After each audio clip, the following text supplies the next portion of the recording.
Hey guys, Miss Harris here again with chapter 2 of Charlie and the Chocolate Factory. Make sure you're comfy, get a blanket.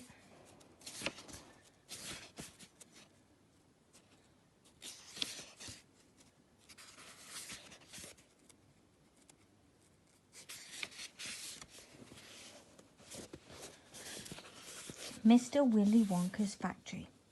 In the evenings, after he had finished his supper of watery cabbage soup, Charlie always went into the room of his 4 grandparents to listen to their stories, and then afterwards to say good night. Every one of these old people was over 90. They were as shrivelled as prunes and as bony as skeletons, and throughout the day, until Charlie made his appearance, they lay huddled in their one bed, 2 at either end, with nightcaps on to keep their heads warm, dozing the time away with nothing to do.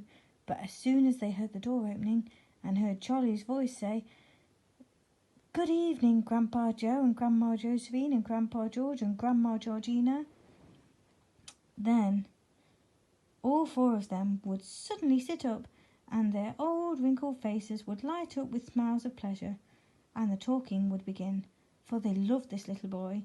He was the only bright thing in their lives, and his evening visits were something that they looked forward to all day long. Often, Charlie's mother and father would come in as well, and stand by the door, listening to the stories that the old people told.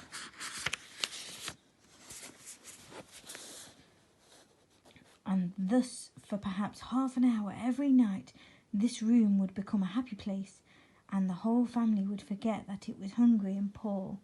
One evening, when Charlie went in to see his grandparents, he said to them, "Is it really true that Wonka's chocolate factory is the biggest in the world?" "True?" cried all 4 of them at once. "Of course it's true. Good heavens, didn't you know that? It's about 50 times as big as any other." "And is Mr. Willy Wonka really the cleverest chocolate maker in the world?" "My dear boy," said Grandpa Joe, raising himself up a little higher on his pillow, "Mr. Willy Wonka is the most amazing, the most fantastic, the most extraordinary chocolate maker the world has ever seen. I thought everybody knew that." "I knew he was famous, Grandpa Joe, and I knew he was very clever." "Clever?" cried the old man. "He's more than that. He's a magician with chocolate. He can make anything he wants. Isn't that a fact, my dears?" The other 3 old people nodded their heads slowly up and down and said, "Absolutely true. Just as true as can be." And Grandpa Joe said, "You mean to say I've never told you about Mr. Willy Wonka and his factory?" "Never," answered little Charlie. "Good heavens above! I didn't know what's the matter with me." "Will you tell me now, Grandpa Joe, please?" "I certainly will. Sit down beside me on the bed, my dear, and listen kiss." Grandpa Joe was the oldest of the 4 grandparents. He was 96 and a half, and that is just about as old as anyone can be. Like all extremely old people, he was delicate and weak, and throughout the day he spoke very little.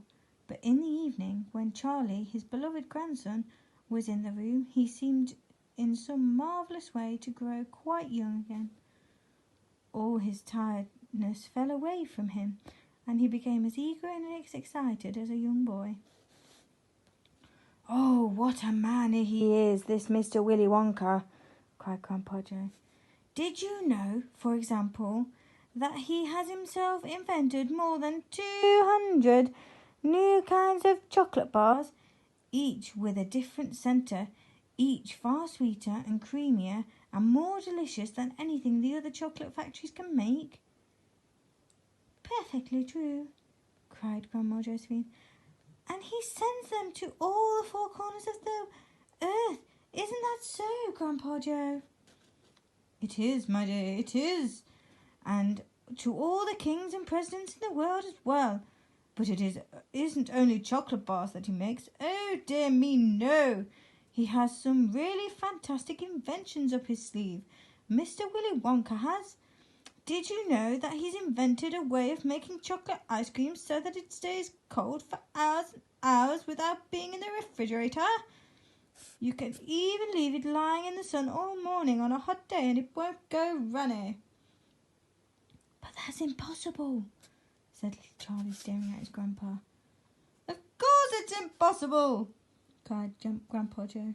It's completely absurd, but Mr. Willy Wonka has done it. Quite right, the others agreed, nodding their heads. Mr. Willy Wonka has done it.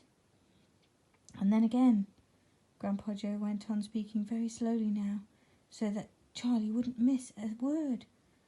Mr. Willy Wonka can make marshmallows that taste of violets and rich caramels that change colour every 10 seconds as you suck them, and little feathery sweets that melt away deliciously the moment you put them between your lips.